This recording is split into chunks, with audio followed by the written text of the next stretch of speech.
The story begins with the protagonist, a young, sensitive individual, retreating to their favorite spot at a peaceful, secluded playground. This haven offers them a sense of comfort and safety, an escape from the busy, sometimes overwhelming world. They enjoy being alone here, finding solace under the shade of a large oak tree where they feel untouchable and free.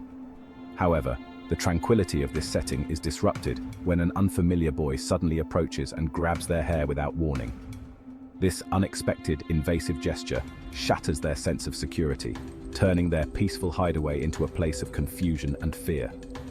The protagonist freezes, unsure of how to respond to this sudden act of aggression. Despite the shock, they choose not to share the incident with anyone, perhaps out of embarrassment or the hope that it was a one-time occurrence.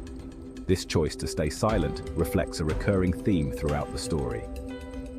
The protagonists struggle with confronting uncomfortable truths and learning to advocate for themselves in the face of fear. The protagonist's life takes another unsettling turn when they meet Lucas, a fellow classmate in middle school.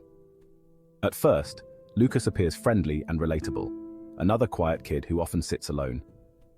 Drawn together in a reading group, they strike up a friendship, bonded by their shared sense of isolation. Yet, what begins as companionship quickly becomes stifling. Lucas is intensely attached, seeking out the protagonist constantly, needing to know where they are, what they're doing, and demanding their undivided attention. This clinginess becomes uncomfortable, especially when Lucas starts making comments that suggest a deeper, unreciprocated affection.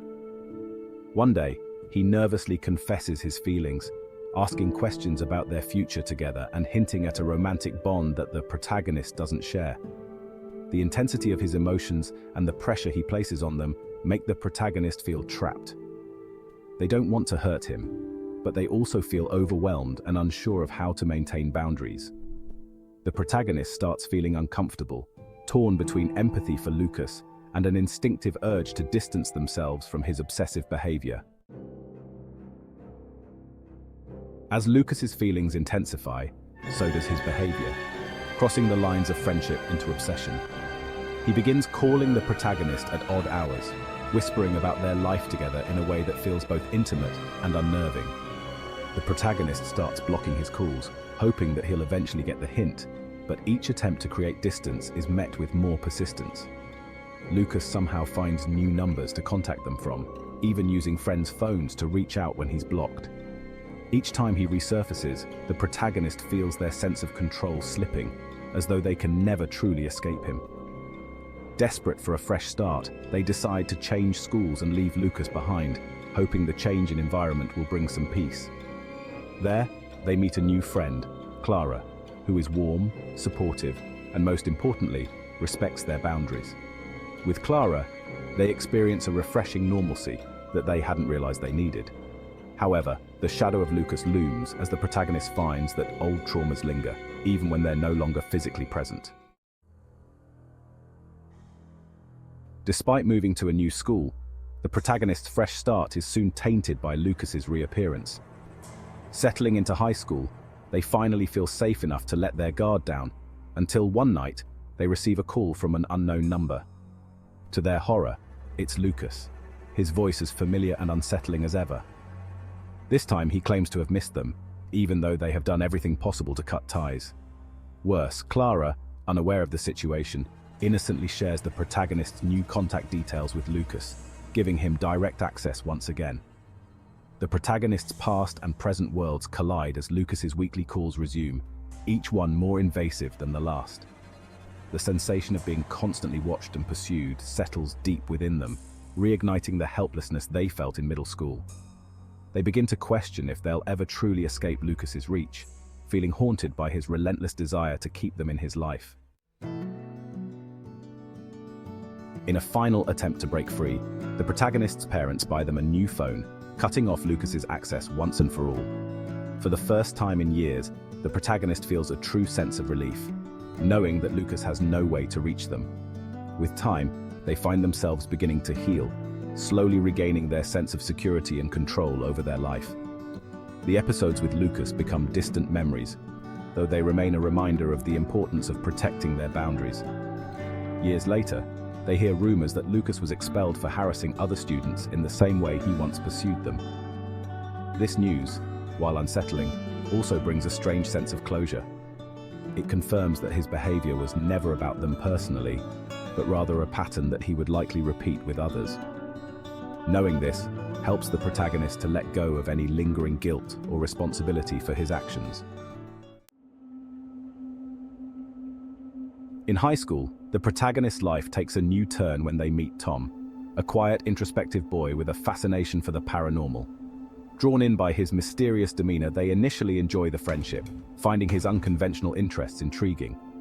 However, as they spend more time together, it becomes clear that Tom's curiosity about the supernatural is more than a casual hobby. He is deeply engrossed in the idea of altered states of consciousness, dabbling in psychedelics and bizarre rituals that leave the protagonist feeling uncomfortable. Tom's behavior becomes increasingly erratic, with moments where he seems disconnected from reality. One night, they go out for a drive, and Tom's intensity escalates as he speaks about visions and conspiracy theories, his words barely coherent. It's here, in the enclosed space of his car, that the protagonist realizes the danger of his unstable state. The night with Tom reaches a breaking point when he unexpectedly pulls out a weapon, waving it around as he talks about protection from unseen threats. The protagonist, feeling a cold rush of fear, realizes the gravity of the situation and decides that this friendship has crossed into dangerous territory.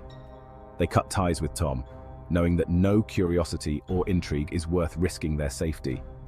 Though it's painful to let go of yet another friendship, they understand that some connections can't be saved. Later, a detective contacts them to gather information about Tom, who has been involved in a violent incident. Hearing this, the protagonist feels a sense of validation in their choice to prioritize their well-being over maintaining a friendship. As they reflect on these turbulent experiences, the protagonist realizes how much they have grown. The recurring theme of setting boundaries becomes a crucial aspect of their identity, transforming them from a shy child into someone who can protect themselves in difficult situations. Each encounter has taught them the importance of self-respect and self-preservation, helping them understand that it's okay to distance themselves from people who don't respect their limits. Though the scars of these friendships remain, they have learned to trust their instincts and prioritize their mental and physical safety. By the end, the protagonist has not only survived these encounters, but has emerged stronger, ready to navigate future relationships with a newfound sense of resilience and self-assurance.